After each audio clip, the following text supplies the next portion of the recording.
A couple of weeks ago, about a month ago, when we were looking at Israel wanting a king,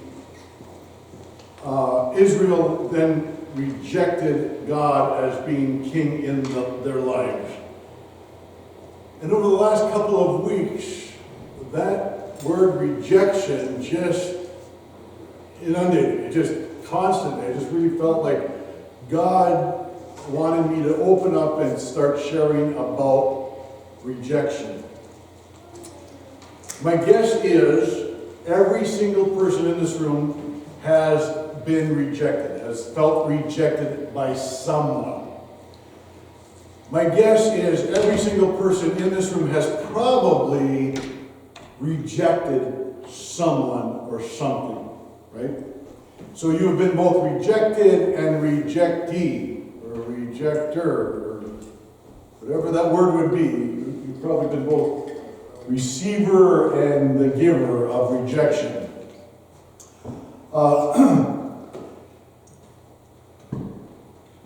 We deal with rejection a lot of different ways. Sometimes you just, depending on what the rejection is, you can take it and then you handle it and you can move on. The rejection, which might be a criticism, might actually benefit you, but some rejections stick with you and actually is permeated like the deepest part of really who you are and has shaped your character. And so I want to talk about rejection. Children feel, first of all, everyone feels rejection. We live in a world of rejection, and so it's very commonplace. And so I want to start with children. Certainly, children who have been given up for adoption look back and wonder why they were rejected by their family, by their parents, their mom or their dad, family members. Some people go into foster care or adoption or whatever, and they think, boy, God really gave me some good people, or these are my parents. Some people might grow up that way, but still they feel a bit of emptiness that has not been fulfilled, wondering why. So kids, sometimes, from a very early age, have this rejection and never get rid of it.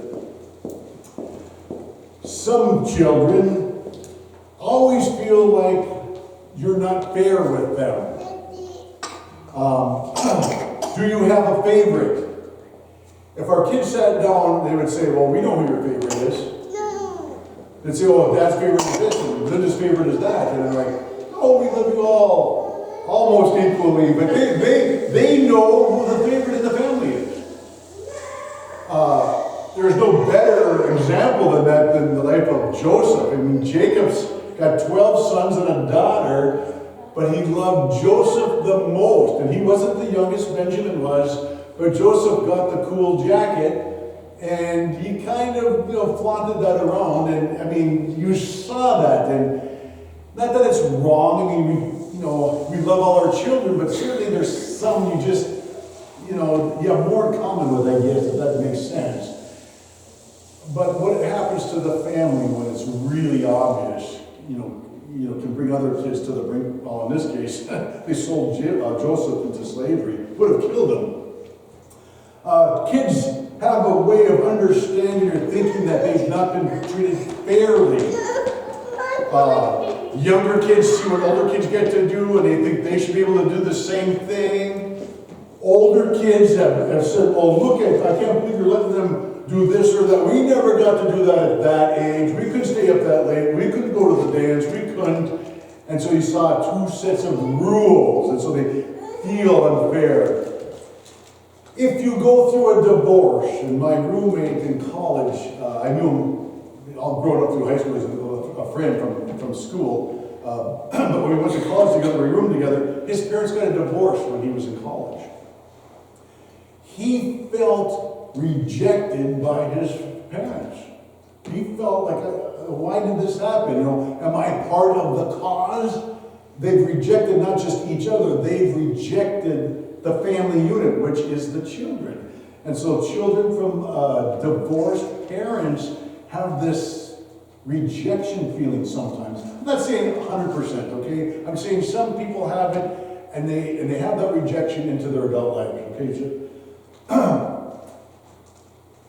Children can feel like parents reject them when they spend too much time at work, or their hobbies, or their special interests. You know, what's interesting to the child might not be interesting to you. And sometimes they'll come and say different things, and I'm like, oh, you know, or maybe we make excuses, or maybe, you know, we've got this meeting we got to go to, my business. They interpret it as your business is more important than them. Your livelihood and all your friends are way more important than them. You never listen, you never... the things that interest kids, some of my kids, do not interest me. 20 years ago, when we got in the ministry, there was a villainous thing going on in the country called PlayStation. You guys know what PlayStation is? We didn't have one. I worried about PlayStation because I read some of the articles from Christian writers about, you know, if these kids do all these things on there and they're shooting and killing, they're all going to be mass murderers. Be careful. And I knew my kids were going out to other kids who had liberal parents who had bought these PlayStation games, and I didn't know what games they were playing. And so I wanted to show some concern, and so for Christmas I bought a PlayStation and could then monitor the games that were being played, and their friends could come over and play games on the PlayStation. And also, I didn't want to reject their PlayStation ability, and so I wanted to get games that I could play. So Madden. Have you ever seen your kids or grandkids play Madden or any of those games? So here's Dad. Hey, let's play Madden. I like football. I can play football. Okay, Dad, just do this. And I'm like, how do you do that? What does A mean? What does that mean? How come that arrow? How come I did that? I don't get it. Plus, it's not interesting. It is just not that interesting to me. I did try to show interest. I did buy the machine and the game, you know. And I will say something like, so they play League of Legends now, so I'd say, hey, how's League of Legends going? You guys you had bronze yet, or whatever, you know, level, you got a new level yet? At least I want to show them some interest, even though I am not. I don't want to reject them for what they like in their games. Children, though, can feel that rejection. Withholding compliments. Your parents give you lots of compliments. Your parents give you lots of compliments. No one is saying, yeah, they're just all over me with that. I use myself as an example. And when I give examples of family, I don't mean to belittle. I know you're going to think, well, you just said it, but my dad's dad came over from Greece. My dad's, in Greece, children are to be seen and not heard. Discipline was very strict. The man was, he was the king of the castle, and everyone else was secondary. No one had an opinion in that family except Dad, okay? That's my dad's dad. He was never encouraged, never shown love, never hugged, never whatever, okay? So that's the environment my dad grew up in, and that's, kind of what he passed on. So I did not get compliments. I did not get that. To withhold compliments feels like you're rejecting them then. My sister was not a good student, but she was good with music and she was good with artsy things. She was my older sister. But she didn't do so well in like math and science and stuff.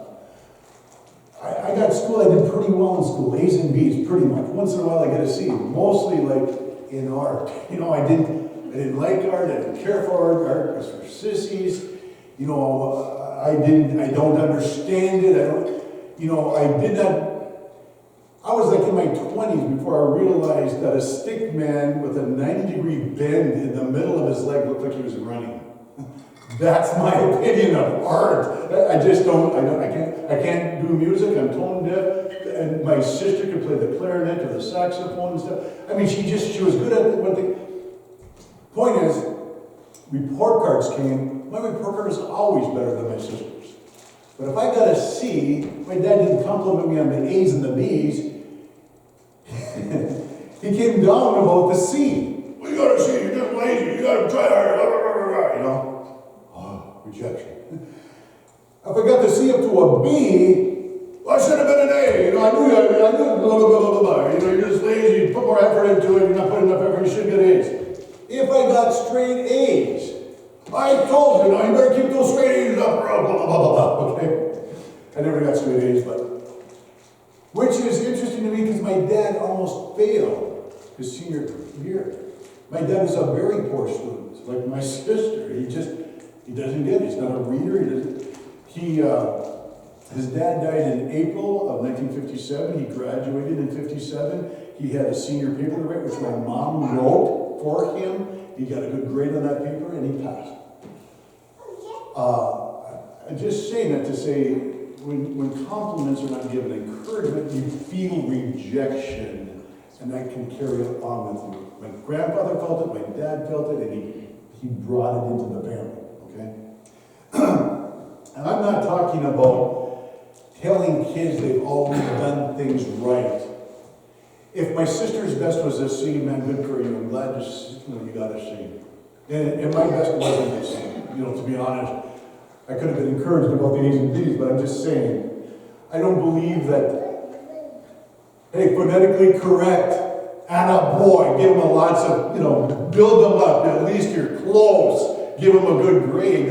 I think there's still, criticism can be helpful. You're not rejecting them, you're trying to make them spell the word correctly, okay, without looking like you don't have the ability. So there's difference between rejection, just out of spite almost, than encouragement and criticism. Adults. So those are children. Then we get into teens and adults. You ever been rejected when you asked someone on a date? Or you've ever dated somebody and you've been together for a while, a couple weeks, a couple months even, and they say something like, let's be friends. That's a rejection notice, is it not? Did you not feel that in high school or junior high school or whatever, or as adults? When you're trying to establish relationships and you like that, and if you feel rejected, you can do one of two things. You can accept that rejection and go, well, they weren't right for me or whatever. Or you can feel like I need to do something to get that person back, and you will lower yourself to do whatever, and they really can manipulate you. Rejection does that. We have Match.com and Christian Mingle now for those who are sick and tired of rejection or trying to be in that. And so for a large part of their popularity is because they deal with the rejection notices right away by finding people who are compatible in lots of different areas. And then you know what courting is? It's an old term where you used to get to know each other a little bit at a time, and then your courtship, and you're courting, and then you actually went on a date. That's what those things do by telling you different things about each other, and you can have, I don't know how you do it, I've never been on either, website or whatever, but, it kind of helps you with the rejection part of it, and then it goes on. So you finally meet Mr. Right, Miss Right, and you get together. Now you get married. Once you're married, you'll never be rejected again. Right? So, it's a lot easier in the Elsa Church when Linda wasn't here. So, this is all in love. This has nothing to do with Linda and I's relationship, but there's other people's comments when they get married and things happen. Like at the dinner table, when the husband says something like, hey, that lasagna isn't the way my mom makes it. What kind of cheese is in there anyway? It's not ricotta, is it? she's not thinking it's just the lasagna you're rejecting. It's her and her as a wife, and she's, carried it, marry me, right? The water is dripping in the bathroom, and you tried and you only made it worse. Hey, my dad can fix anything. My dad could have fixed that in 5 minutes. I can't believe you can't fix that dripping. Why can't you do something, All I'm saying is we have these little times that we say things. They are not encouraging, but you feel like you're being rejected by your mate. Outside hobbies. I knew a fella, he was a school teacher back in Virginia. Every weekend, all summer long, every weekend, every Saturday and every Sunday, he played 36 rounds of golf.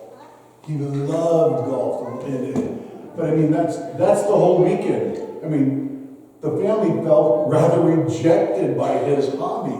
And the hobbies aren't bad, bowling or softball or golf or quilting or, whatever. That's not a bad or evil thing, but sometimes we get carried away by those things. And one hobby that should never be looked at as making anyone feel rejected is deer hunting. I just wanted to say that. First and foremost, hunting and fishing, that's therapeutic. And everybody wants you to go. The wife's probably what we're going to do right now. Anyway, rejection. How about in the workforce?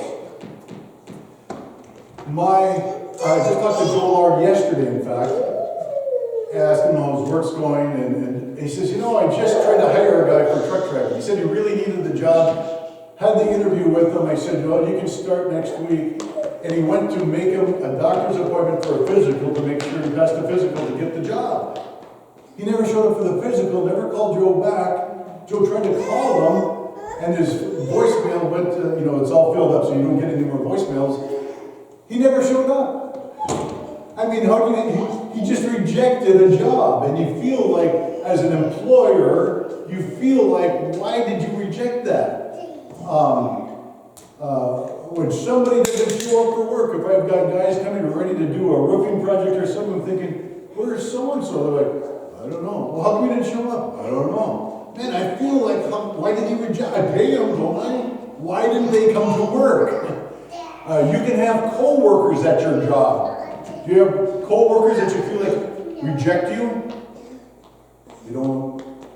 And sometimes there's different reasons. Maybe you do a really good job because you feel very loyal to your company or to your boss, and you feel like they're paying me my wage, I should be good. I mean, not just as a Christian, but period, we should do our best for our employers.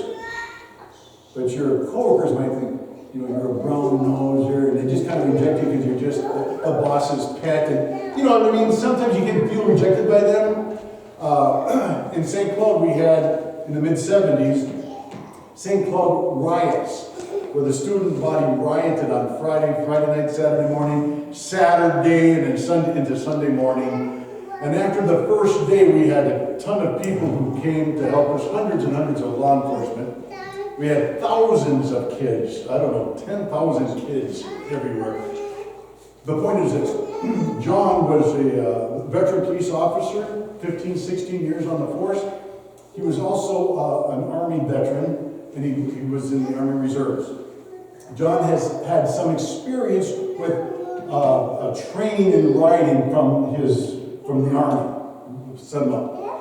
And so Saturday morning, John comes in, and he had taken a lot of time to try to figure out a plan for the police department to get into for Saturday night's event, because the kids were coming back, and there's going to be another, riding in the streets. They were burning furniture, breaking into places, turning over cars, everything.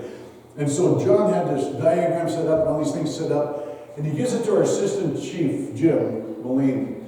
He gives it to Jim, and he says, hey, I just worked this whole thing, and blah, blah, blah, blah, blah. And you think Jim would have went, man, that's a lot of good work. Thanks, John. Instead, Jim Moline goes, you're not paid to think. Get out of here. You're not paid to think. Just do what I tell you. Now leave. And John laughed. And John said things that I can't repeat. He was angry. He felt absolutely, he was trying to do a good thing. And part of rejection is you don't know what that other person, where he's coming from that day. Jim Moline probably had 1 million people calling him. We had all kinds of press and law enforcement and school, and there's 1 million things he's got to work on, and everybody's got a plan. And the last thing he needed is one more person to give him something. You know what I mean? They didn't do the right thing. I'm just saying, sometimes we don't understand. You ever go to a restaurant and get the wrong food? Or the food isn't done to your liking? Do you take it, if you go to Kentucky Fried Chicken, and if the chicken is cold, do you try to call Colonel Sanders up and say, I don't like your chicken? It's cold? Or something's wrong with this potato salad? Who do you take it out on? Is that poor little waiter or waitress who's coming with your food who has nothing to do with the preparation of it. You're like, you get angry at them. They feel rejected, right? Work-related. We have all kinds of things we do when we are rejected or feel rejected. I feel personally rejected when people stop coming to church. This is my business. So I feel like, how come they're not coming to church anymore? What did I say? What didn't I say? Should I have done this? Should I not done that? Do they not like this message? I take it personally. Even though it might not be personally, or maybe it is, and I should take notice, but because a lot of people have been here, and some people that just plain quit coming to church. On 2 different occasions, people quit coming to church, but went to another church, which really made me think, how come there? Why there? Why are they so much different than us? And it just goes through my mind, and I just feel somewhat rejected. Children going through a divorce will absolutely feel rejected by their parents. I said that before. It's not just the spouse that feels rejected. Everyone feels rejected. It's a ripple effect. The in-laws feel rejected because we thought this was a family unit. And blah, blah. So those things happen. My greatest rejection was with my son, Jesse. When he took his life, I never felt rejection like that. Not that deep. And I have to think, Jesse must have at some point felt rejected himself by someone or something that he never got over. Just a little statistic. Suicides are up almost 60% in North Dakota. We're one of the highest states for suicide rate. Linda and I felt that rejection, and in some ways we still do. And I just talked before saying, when I'm deer hunting, I really miss my son. That was our thing. And so I feel like he rejected our hunting, our fishing, me as a father, me as a pastor, me as a co-worker with him, and some of the projects we've done over the years. He's rejected all of that. He's rejected me. That's how you feel. And certainly, on occasion, we feel like God has rejected us because can't God just change everything? Can't God just speak a word and everything be changed, right? So, how do you feel when you are rejected? Has some stages, has some steps. Certainly, it depends on what the rejection is, how many times it's been happening, or just the person doing it. How close are they to you? It's one thing. Anybody get a phone call, and the first thing you hear is, it's one of those robocalls, or even if it isn't, and it's a real person on the other end, and you just know they want to talk your ear off about something, and you just don't want to hear it again. Boom. Do you bother to take the time to listen, or do you just reject them?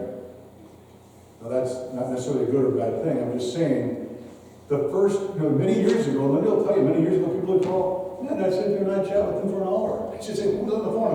I don't know. But I'd talk to them, and they would talk back, and I, hopefully try to get something about the Lord to them. The point is, when you get 30 of them a day, you just reject every call, right? My guess is those guys can handle rejection. You got to do that. Rejection over rejection just constantly until one person does answer, one person does buy whatever you're selling. And so rejection comes at different levels. When you are feeling rejected, you can definitely feel abandoned, you can feel isolated, you can feel worthless, at least less than somebody else. You feel like your opinion doesn't matter. You feel like your looks aren't as good as somebody else's. Your social stature. You know, people are constantly on the phones wondering how many likes they have, right? I've got 47 likes. I got 2,000. You know, I mean, that's their status. That makes them into something. Lesser status means more rejection of who you are. That's in their minds. That's what they're thinking. Certainly we can have low self-esteem, right? I mean, when you've been rejected by somebody very important by you, you just wham, and it's hard to get up. It's hard to get encouraged. It's hard to feel that you can go on with another person or another relationship, because if they rejected you, sooner or later, that person's going to reject you too. So you always have like arm's length, which means you live in fear. Your fear of a new relationship. You have anxiety over certain things because this is what happened when, with my dad when that happened. This is what happened with my girlfriend when that happened. This is what happened when my boss. So you just tend to block off. You just sort of close yourself to any more rejection, and you build this terrible wall around you sometimes. Not everyone.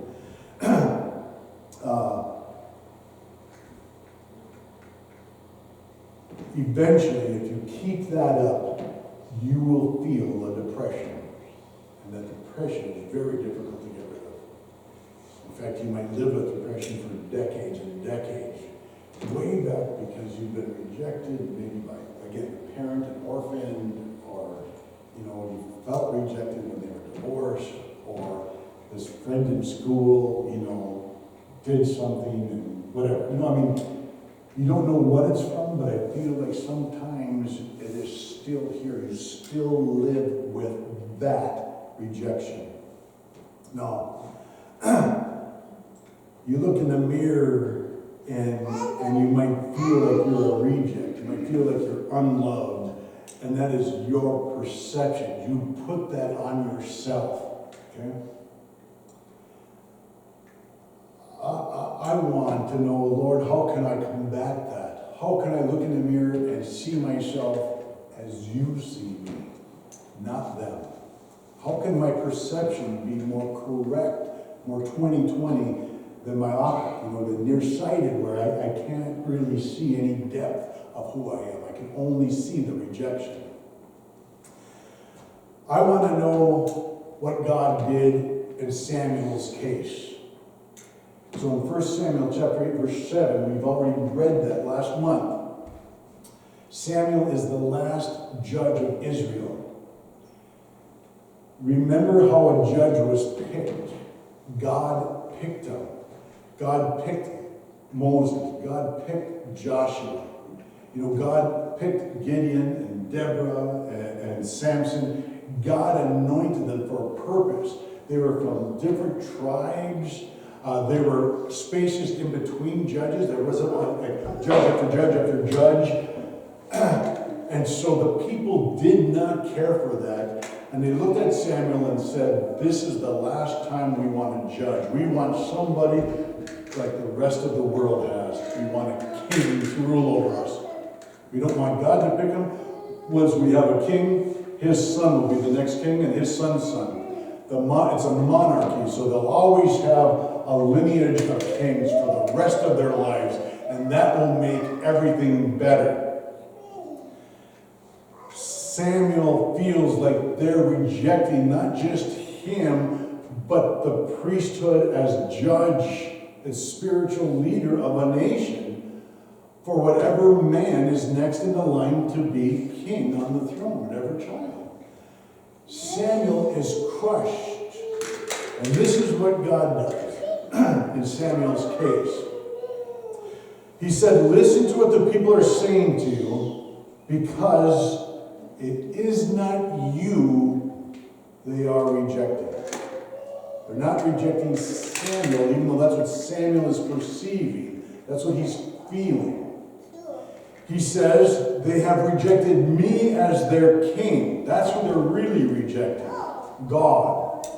And then the third thing is, it says, as they have done from the day I brought them out of Egypt until this day, forsaking me, serving other gods, so they are doing so to you. So rejection is both physically rejecting when they say it, and it's also a spiritual matter taking place in our lives.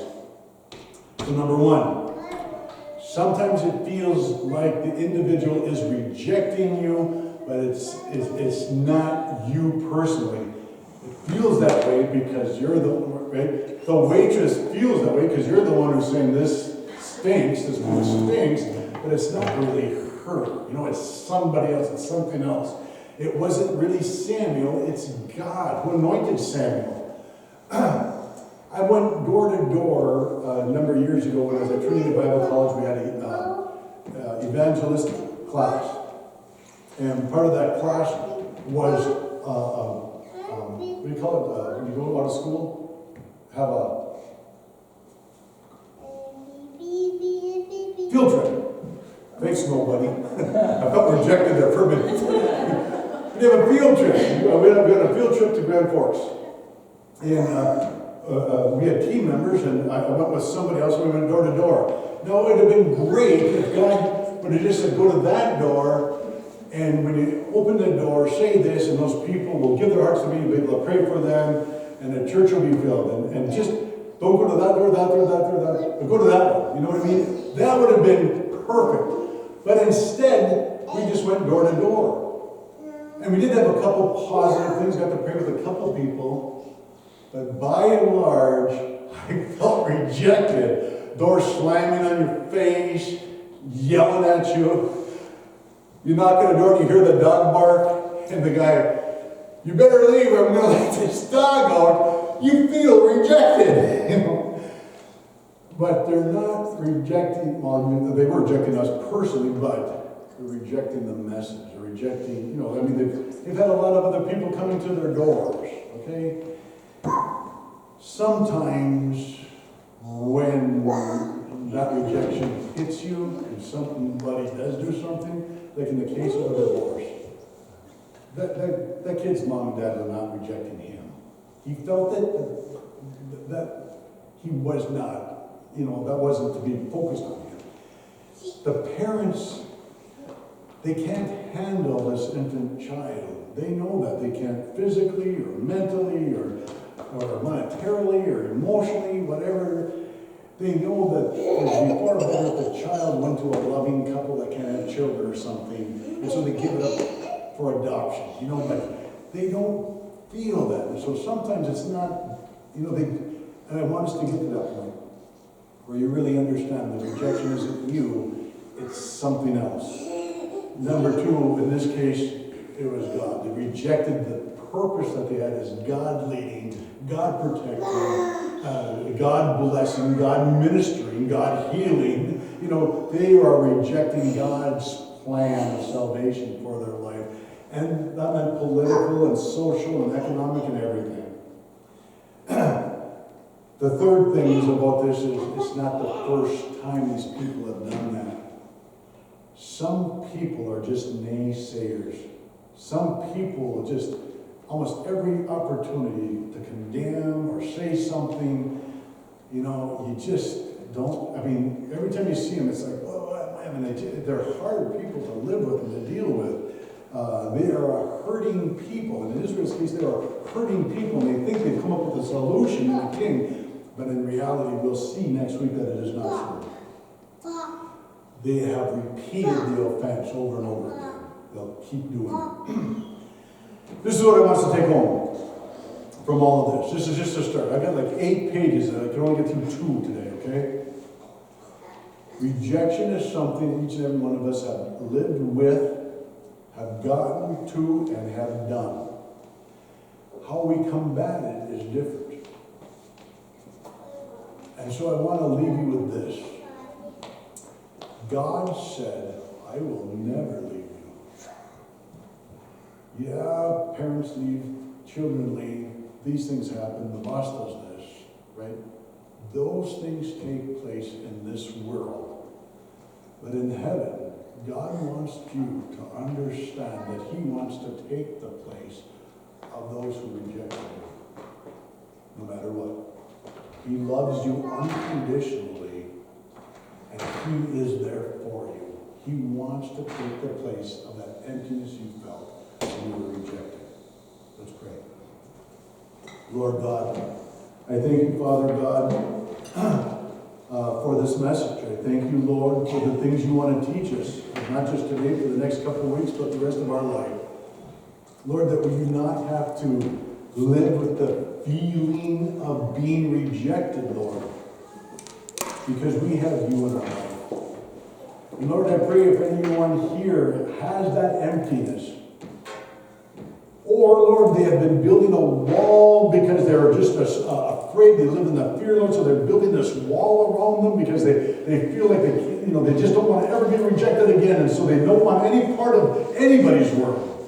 And you kind of see them, Lord, isolating themselves. Lord, I just pray, Lord, that your hand would just be reached out right here, right now, Lord God, and they would receive from you, Lord God, just an abundance of your love. Lord, you'd open up their hearts so that they would just feel the kind of love that you have.